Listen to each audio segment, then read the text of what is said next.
আজকে দুপুর টাইমে আমরা বাসায় ছিলাম, আর মনি মেম্বার রাসেল মনি মেম্বার দল ফল নিয়ে বারাটার লোকজন নিয়ে আসা আমাকে উপরে হামলা চালাইছে।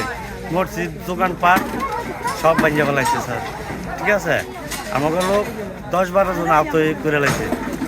আগুন দিছে তো দেখতেছেন। ঠিক আছে, এটি ডাকাত দল, মাদক ব্যবসায়ী মনির। ঠিক আছে, এই সোনারগাঁর শর্মাট মাদক ব্যবসায়ী মনির মেম্বার।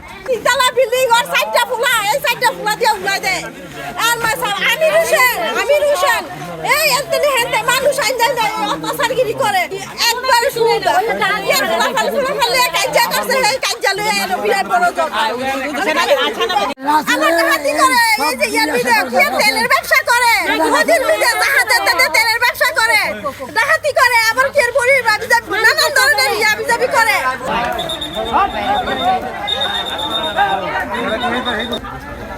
আমার পুলিশ কো